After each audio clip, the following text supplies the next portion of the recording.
Arc-en-ciel.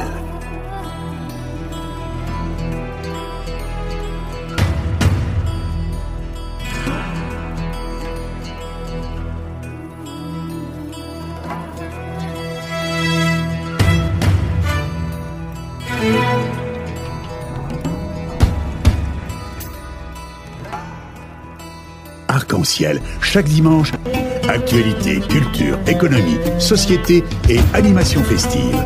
Avec Abdelatif Arc-en-ciel, la chronique.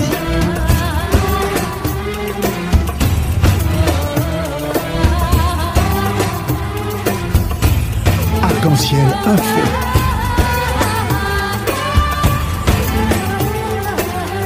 Arc-en-ciel, animation festive.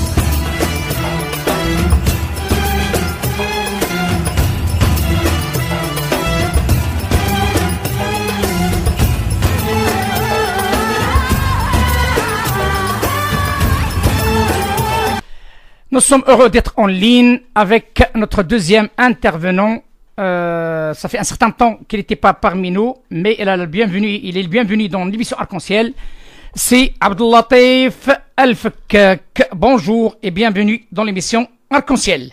Bonjour, c'est Abdelatif et bonjour pour l'ensemble des auditeurs. Effectivement, je n'ai pas eu l'occasion de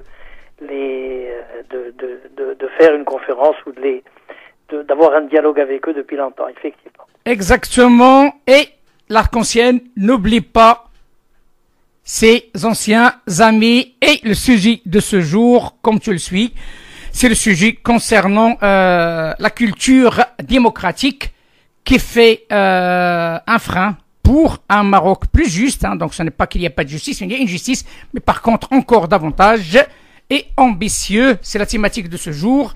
Ma première question, si vous le permettez, il faut bien préciser à notre auditoire quand même que M.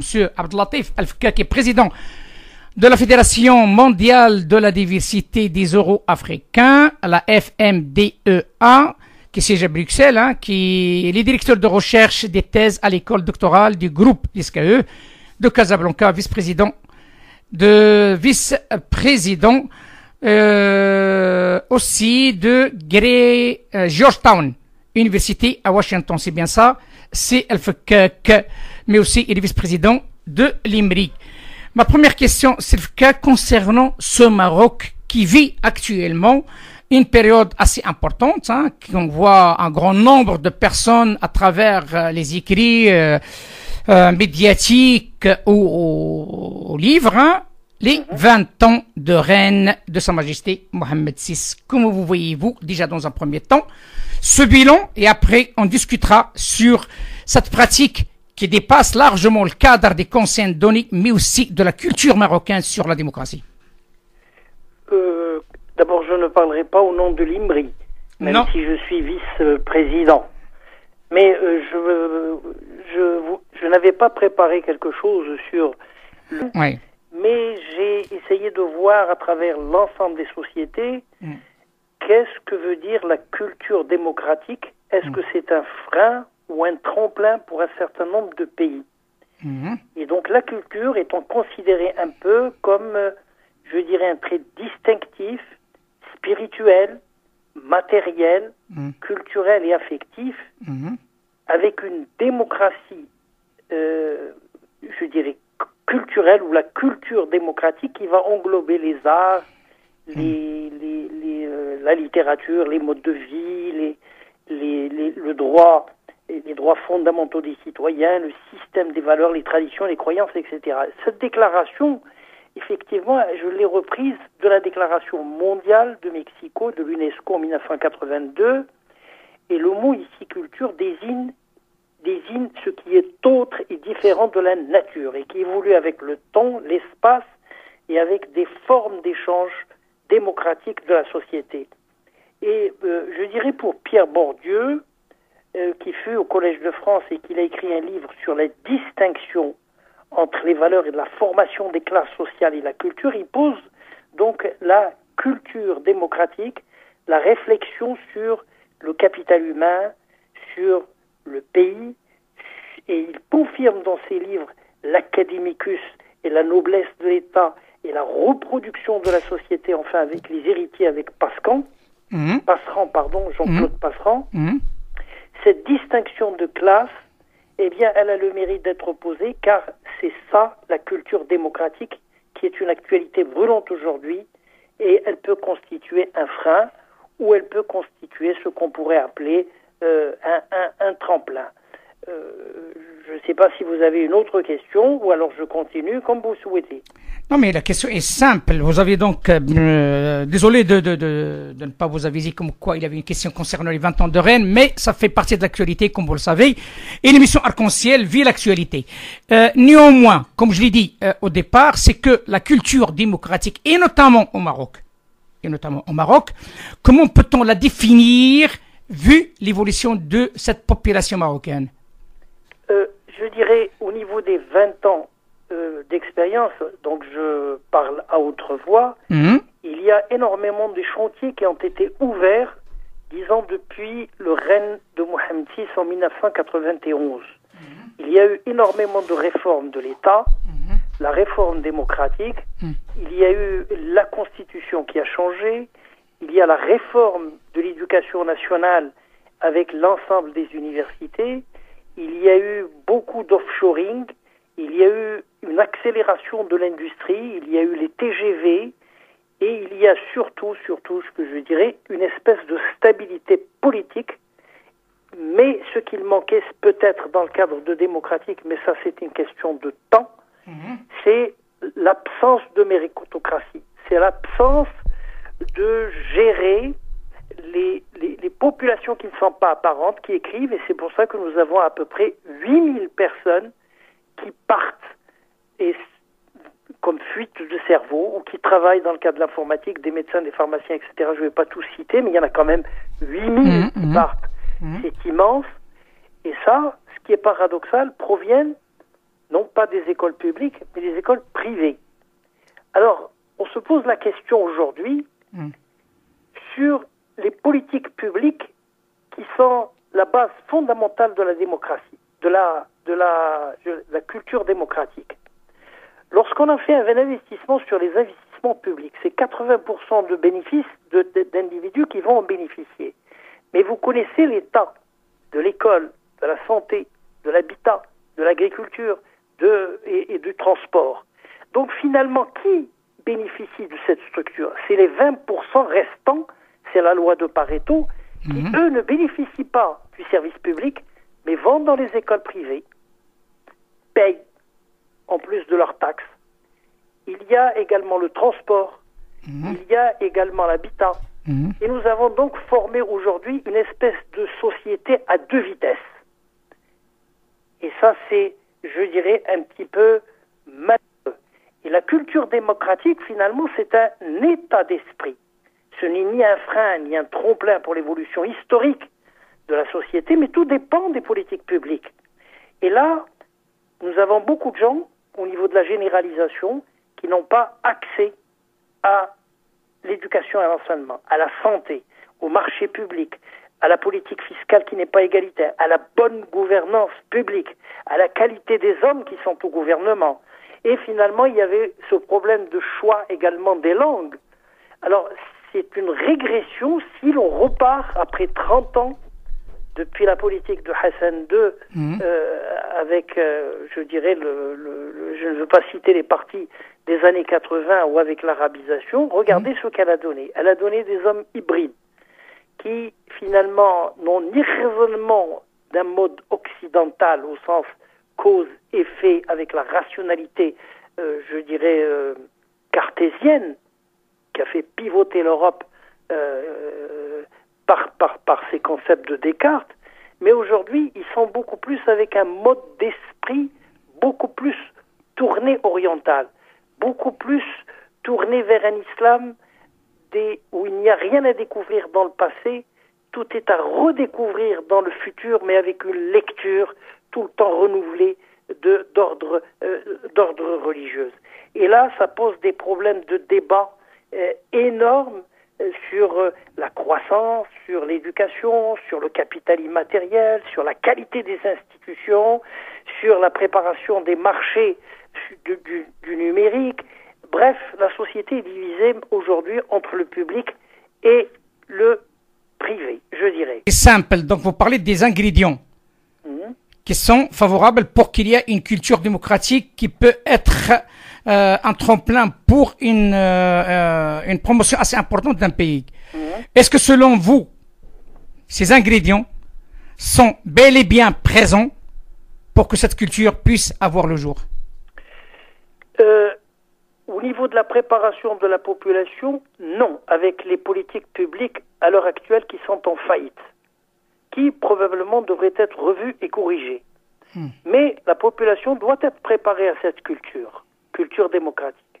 Comme disait un peu Pascal, lorsque vous avez une idée géniale qui descend du ciel, prophétique, angélique, peu importe, si elle descend sur un terrain qui n'est pas préparé pour l'accueillir, et être hospitalier, cette fleur, cette idée, ce projet de société, il tombe sur de l'asphalte, il risque de mourir.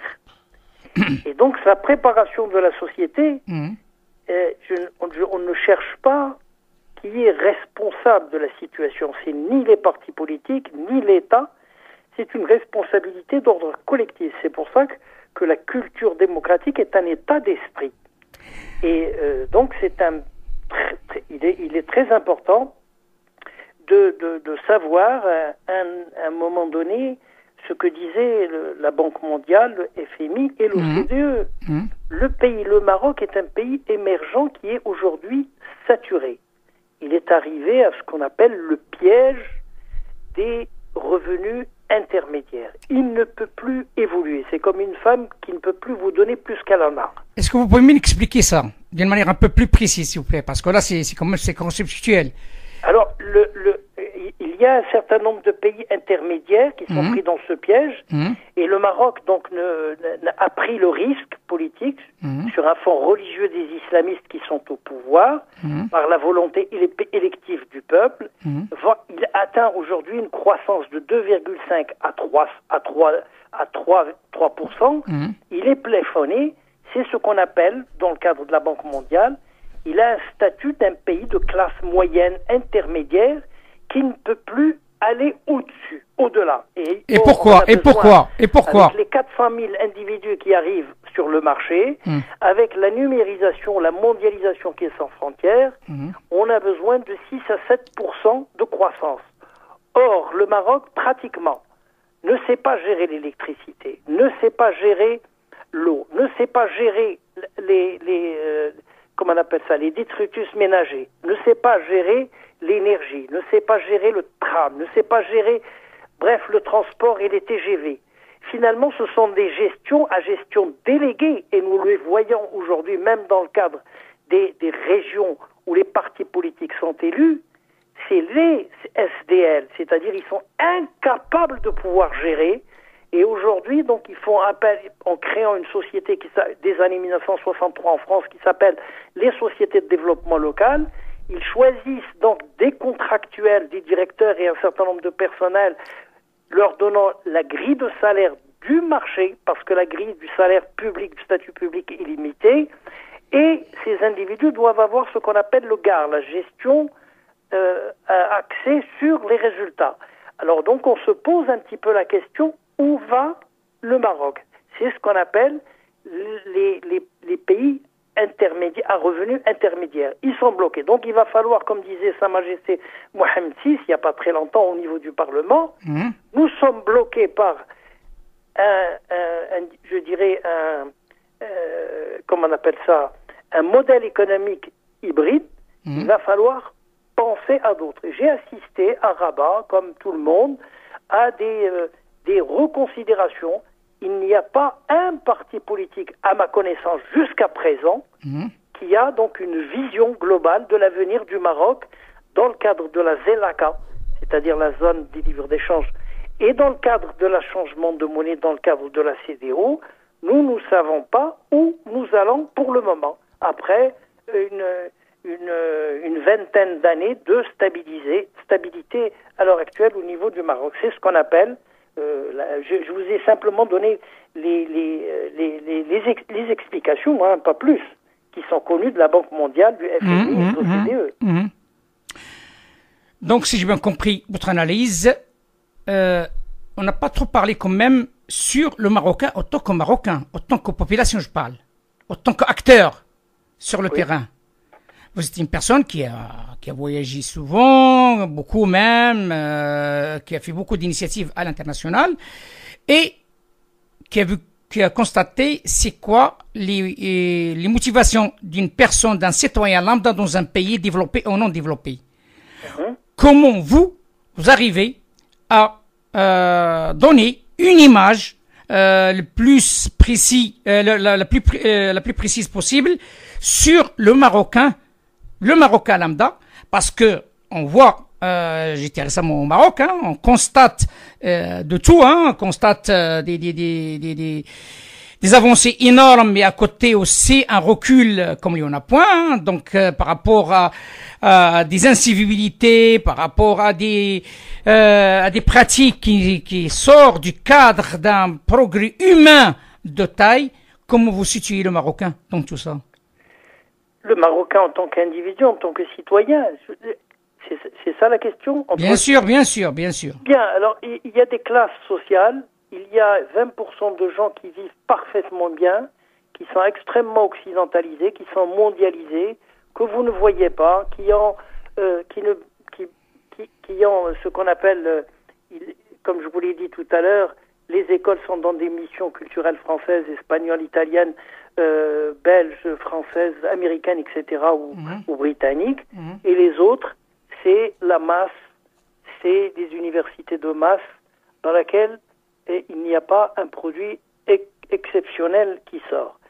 Donc à travers ces deux, je dirais, et la masse vit, je dirais, avec l'idée orientale. Je ne sais pas ce qu'ils attendent. La propriété d'un parti politique, c'est de créer son destin, c'est de le fabriquer, c'est de donner des projets. Exact. Or, si vous n'avez pas de parti politique qui vous donne des projets et qui reste dans une structure, je dirais, plus communautaire que sociétaire. Alors, vous savez que Tony Schmallenbach, en 1945, avait fait une distinction entre les sociétés qui est un choix. Rentrer dans un parti politique est un choix idéologique. Choisir une politique est un choix idéologique. Mais vous ne pouvez pas choisir le pays où vous êtes né. Vous ne pouvez pas choisir votre frère. Vous ne pouvez pas choisir votre oncle ou vos parents ou votre pays. Et donc ça, c'est une communauté que vous héritez. Or, une société se fabrique avec une culture démocratique. Et cette culture, elle est défaillante, car la démocratie, je dirais, n'est pas confisquée, mais elle fonctionne au niveau de ces 80% qui ne voient pas je dirais, le projet à risque, dangereux, celui de la mondialisation, et il va falloir qu'on s'adapte, qui n'a pas de frontières, qui n'a pas de frontières économiques, qui n'a pas de frontières satellitaires des images. On vit dans un monde comme un village unique. Et il faut que les Marocains fassent un très très grand effort de s'adapter, car le premier moteur qui conditionne l'évolution de tout le monde, c'est les institutions politiques de qualité, avec ce que l'on appelle le capital immatériel, l'égalité des hommes. Si on n'a pas fait ça, l'égalité des femmes, des hommes, la qualité des institutions, tout ce qui n'est pas intangible, que la Banque mondiale donc avait soulevé, ce sont des décisions qu'on devrait prendre il y a 20 ans ou 30 ans. Or aujourd'hui, nous subissons un certain nombre d'effets. Et beaucoup de Marocains, et j'en trouve, moi je suis président de la fédération où il y a 91 ONG au niveau de l'Europe, et on essaye de regrouper l'ensemble des cerveaux en fuite. Je dirais pas les RME. Les RME, ils ont une destination, difficile de parler politique avec eux, difficile de les rassembler pour des causes ou tas. Mais au niveau d'un certain nombre d'intellectuels, au niveau ces fuites de cerveau que l'ensemble des pays africains ou maghrébins ont formé mais qu'ils ont perdu parce qu'ils ne trouvent pas le terreau où ils peuvent évoluer. Ils ne se trouvent pas comment peuvent-ils aider leur pays. Ce qui fait que pour le citoyen lambda, il y a une très grande partie qui qui cherchent simplement à vivre dans un état de droit ou de passe-droit. Vous le voyez bien, les routes, vous avez des agents qui vous demandent on baisse même le niveau à ce niveau-là, qui n'ont pas d'autorisation, enfin qui vous taxent. C'est une taxe de la rue, alors que la route appartient à tout le monde et que vous avez tous les 100 mètres, un individu, comme si le Maroc n'était pas en sécurité. Cela pose des problèmes, ça fait mal au cœur. Et il y a le potentiel des individus qui sont des opportunistes et qui rentrent dans des nouveaux partis. Mais il n'y a que 8 partis au Maroc qui fonctionnent, qui sont au Parlement. Le reste des partis politiques, il y en a pratiquement 34, en général, ils sont là en jachère, ils n'attendent que la subvention de l'État pour pouvoir vivre. Or, il va falloir là aussi toute une politique, élever le niveau du seuil, du remboursement, vers 5% au lieu de 3%, ça permet de les éliminer et qu'ils fassent autre chose. Car effectivement, dans la démocratie, il faut suivre le mouvement de la société. Il y a une question qui s'impose, Sylvie, après ce diagnostic, qui est un diagnostic alarmant quand même, il faut le dire, les choses telles qu'elles sont. Est-ce que peut-on dire que la culture démocratique au Maroc est victime de la défaillance de la culture politique au Maroc?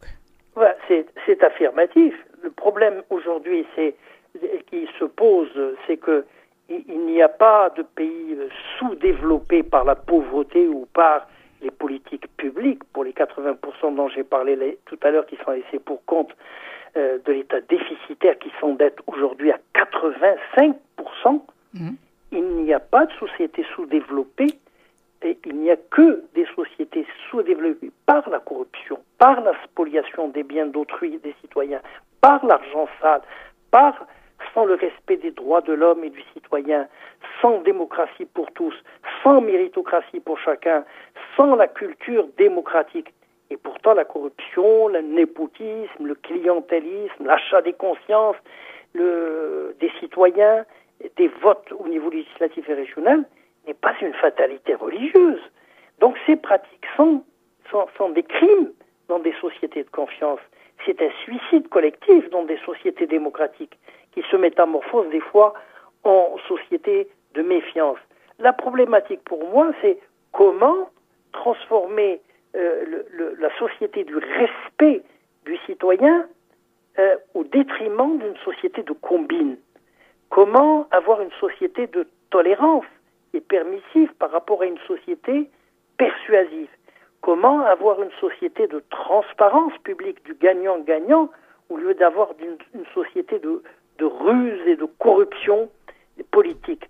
Comment avoir une société de civisme et du citoyen plutôt que de l'incivisme ou de la non-citoyenneté? Parce que la non-citoyenneté coûte beaucoup plus cher que le citoyen. La société aux valeurs de travail, et non pas une société aux valeurs de la spéculation. Une société de compétition et de concurrence plutôt qu'une société d'exclusion et de monopole. Une société qui donne la chance pour chaque citoyen, non pas une société à risque politique pour tous. Une société, je dirais, de prévision et de prédiction du futur, mais pas une société de provision et de stockage de l'avenir comme des fourmis. Il nous faut comment préparer avec une société de rêve pour l'avenir par les partis politiques, plutôt qu'une société simplement de croyance où l'on prépare la mort 5 fois par jour avec des toilettes de chat. C'est un problème énorme. C'est transformer cette espèce de lutte de classe en une lutte des places pour chacun. Comment avoir des sociétés de coopération avec des pactes de responsabilité pour atteindre des objectifs politiques, plutôt qu'une société de rapports de force et des laissés pour compte. Voilà donc en gros un petit peu le mouvement, je dirais, de la société qui devrait aller vers la solidarité collective nationale et d'intérêt général, plutôt que la recherche des intérêts individuels ou particuliers. Ça devrait être vers une société, comme je disais au début, une société sociétaire, une société de choix politique, plutôt qu'une communauté religieuse qui n'est pas ouverte sur la mondialisation, qui a des valeurs nobles, qui sont archaïques du XIVe siècle, mais qui ne peuvent pas évoluer. Comme on peut se poser la question, est-ce que ces gens qui sont en Europe sont des idiots d'avoir choisi il y a 3 siècles à peu près la laïcité, qui est une forme de neutralité de l'État, de n'orienter ou de ne conditionner personne, parce que la religion doit être une affaire individuelle, mais pas une affaire d'État. D'ailleurs, le Maroc l'a compris. Il y a un code des partis politiques qui interdit à l'ensemble des partis politiques de prendre une position politique. C'est très important. Il y a une question, Sylvkak, si vous le permettez. Vous êtes un homme qui s'intéresse aussi aux problématiques des émireux. Et vous connaissez un petit peu ce monde quand même, donc vous avez voyagé, vous avez rencontré beaucoup de émireux. Nous sommes sur la période charnière, hein, donc il y a beaucoup d'émireux qui rentrent au Maroc, sont déjà là-bas pour le mois de juillet, bientôt d'autres pour le mois d'août. Et la question principale qui s'impose, c'est que tout simplement, tout le monde se mobilise pour recevoir ces émireux. Bien, c'est une bonne chose, c'est une excellente chose que les instances responsables de la gestion des flux du émireux vers le Maroc prennent acte de cette flux majeur vers un pays comme le Maroc, mais il y a des questions qui restent toujours suspendues. Oui. Chaque année, et surtout chaque année, toujours les mêmes questions qui se posent et toujours pas de réponse. Le silence radio. Oui. Question 1. Oui. Comment ça se fait que le CCME n'a pas bougé d'un iota? Très bien. Présidence et aussi secrétariat général, on comprend plus rien dans un conseil considéré par la quasi 99,9% des émireux une coquille vide. Exact, affirmatif. Deuxième point. Comment ça se fait que le ministère délégué des émireux, à sa tête, M. Abdelkrim Ben Atiq, qui a perdu complètement de taille après l'acquis, comme quoi ce dossier a un ministère à part entière. On devient un ministère délégué au départ auprès du Premier ministre. On chute encore davantage et on descend au 3e niveau. Ministère délégué auprès du ministère des Affaires étrangères et encore mieux, qui s'occupe aussi de la migration au Maroc. Oui. Trouvez-vous normal que ces anomalies, j'ose dire, ce sont des anomalies, il faut dire les choses telles qu'elles sont, oui, jouent-ils un rôle important pour l'attachement des Marocains vis-à-vis de leur pays, ou bien, tout simplement, ce sont des manières, d'une manière indirecte par des irresponsables qui souhaitent exclure 8 millions de Marocains de l'étranger d'être acteurs à part entière, comme il l'a dit Sa Majesté, dans la promotion et la progression de ce pays qui est notre pays, le Maroc. Oui, affirmatif. Alors, pour la première question qui concerne les RME. Les RME, ils ont besoin pratiquement de 2 choses. D'abord, au niveau constitutionnel. La loi leur donne la possibilité d'avoir non seulement un vote, mais il faut qu'il soit organisé non pas dans le pays, parce qu'on ne se déplace pas. C'est donc une impossibilité d'un rouage, d'un mécanisme de blocage institutionnel. Il faut qu'il soit dans les ambassades. Lorsqu'on pose la question au ministère de l'Intérieur depuis très longtemps, moi je me rappelle de cette question depuis 2005-2006, où j'avais été voir avec un certain nombre de personnes, Monsieur Haussmann, et non, c'était bien avant, c'était en 1998, lorsqu'il y avait le Premier ministre, c'est Abdelrahman Liosfi.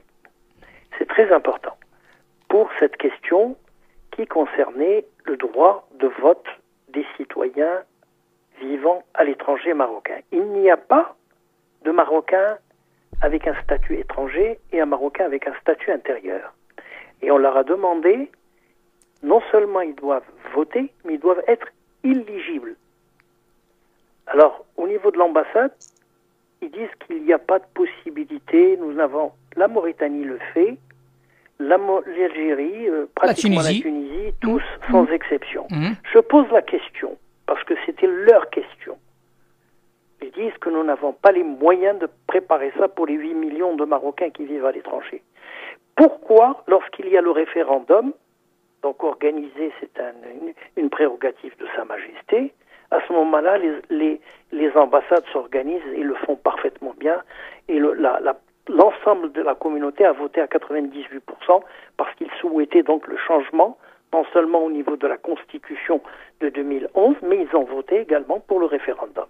Ça, c'est très important. La deuxième chose, une leçon pour eux parce qu'ils pensaient qu'il y avait des barbus, que les islamistes allaient prendre le pouvoir, etc. Et je donne un exemple. Vivant entre Paris et la Belgique, en Belgique, il y a eu quelqu'un qui a créé un parti qui s'appelle l'Islam, qui est d'un niveau relativement bas.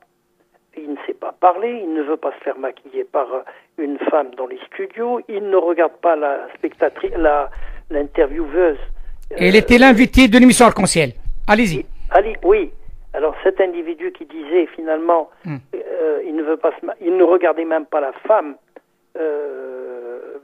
pour lui poser des questions en disant non, moi je suis un islamiste et que je veux faire rentrer la charia au niveau de la communauté européenne. Eh bien ce monsieur-là, imaginez-vous, n'a eu aucun poste. Ça veut dire que l'ensemble des Marocains vivant en Belgique n'ont pas voté pour lui, en dehors de 2 postes qu'il a sur les petites municipales. Mais sur les 21 députés, aujourd'hui, il y a 8 pour les francophones, 12 pour les nerdophones, les flamands, et 1 pour les germanophones. 10 Marocains sont passés, des partis des Verts et surtout des socialistes, ils étaient 21 sur la liste, les 10 premiers étaient là. Ils sont passés. Mais c'est une excellente leçon pour le Maroc à comprendre que ces gens-là, marocains, même d'un niveau relativement très bas, qui sont presque ils n'ont pas de culture politique, ils n'ont pas voté pour ce monsieur, ni pour ce parti d'islam. C'est une deuxième leçon. Troisième chose, il faut que les Marocains comprennent, et ça c'est très important, qu'il y a une masse d'argent de 87 milliards de dirhams qui rentrent chaque année comme transfert d'argent au niveau du Maroc. Ça, donc c'est une puissance. S'ils arrivent à se regrouper, ils peuvent négocier avec l'État marocain leur puissance puisqu'ils ont la double nationalité et certains ont perdu, ont pratiquement déchiré leur passeport au niveau de la Hollande et de certains pays qui leur obligent d'avoir un seul passeport. Mais comme la nationalité ne se perd pas en termes juridiques au niveau du Maroc, et c'est très important, donc ça c'est le deuxième point. Il faut qu'il y ait une négociation de type international si les RME, mais c'est très difficile de les regrouper parce que chacun... Il me reste 5 minutes. Il me reste 5 minutes. J'ai besoin d'une réponse. Oui, pourquoi on garde toujours les mêmes têtes qu'ils ont prouvé leur échec, j'y dis et je pèse mes mots, qu'ils ont prouvé leur échec dans la gestion de dossiers des MRE et notamment au CCME. Pour quelle raison? C'est la question 2 et donc j'y viens. Alors vous savez qu'il y a une combinaison politique. Au niveau de l'architecture politique, les 5 partis étaient obligés de négocier et ils ont transformé ce ministère. Ça n'a pas de sens qu'il soit délégué ou pas. En tout cas, il a l'ensemble des pouvoirs. Il a l'ensemble des pouvoirs. Il gère parfaitement ça. Maintenant, il faudrait qu'il y ait une vision politique. C'est cette vision politique pour les RME dont ils ne sont pas conscients. Ils ont fait simplement ce qui les intéresse, c'est que les RME, avec leurs enfants, avec l'ensemble de l'élite qui est là-bas, deviennent simplement des portefeuilles. Et le Maroc, vous le voyez, depuis très longtemps, il n'y a pas, même au niveau du football, du talent sportif, il joue pour le Maroc, mais le Maroc n'est pas capable de former un seul joueur de taille. Les 24 joueurs qui étaient donc à Tunis ou qui étaient donc en Russie sont finalement des binationaux. Et ça, c'est très important. Donc, pour le RME, il y a des combinaisons de politiques. Il faudrait que dans le Conseil, effectivement, qu'il y ait, pour qu'il soit crédible, pour qu'il puisse avoir de l'avenir, sinon ce sont des taxes qui ne servent à rien, payées par les Marocains. Il faut qu'il y ait une représentativité de l'ensemble des courants qui existent des États-Unis, du Canada et surtout de la partie européenne qui constitue à peu près les 7 millions d'individus, plus entre le Moyen-Orient, le Canada et 1 million. Ça fait presque 8 parce qu'il y a beaucoup de Marocains c'est ça. J'en connais plusieurs qui ont leurs enfants et ils ne veulent plus leur donner la nationalité marocaine. Ils ne les sont pas déclarés au niveau de la livret de famille. Effectivement. Et ça, c'est une très, très, très grande problématique et je ne sais pas, ce n'est pas une question comment dirais-je, du chef d'État, mais c'est une question qui relève de la compétence, comme je vous ai dit, du vote législatif et des partis politiques. La Constitution existe, elle leur donne le droit, mais il n'y a aucun texte d'application pour confirmer, pour valider la participation à cette culture démocratique extrêmement importante qui fait évoluer le Maroc. Quelles que soient les critiques que l'on peut faire de l'extérieur ou de l'intérieur, n'est-ce pas demander le progrès à son propre pays, d'évoluer dans le cadre de la mondialisation aussi vite que l'on peut.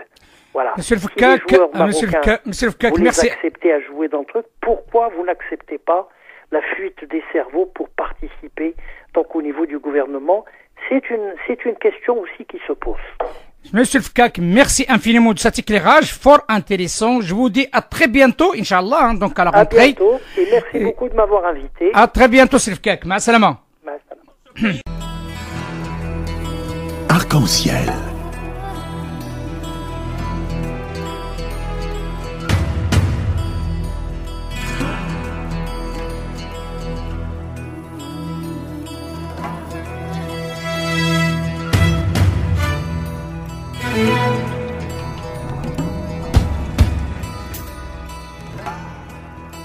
Arc-en-ciel, chaque dimanche, actualité, culture, économie, société et animation festive. Avec Abdelatif Arc-en-ciel, la chronique.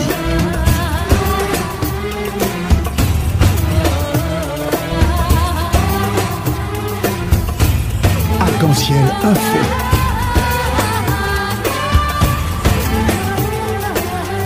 Arc-en-ciel, animation festive.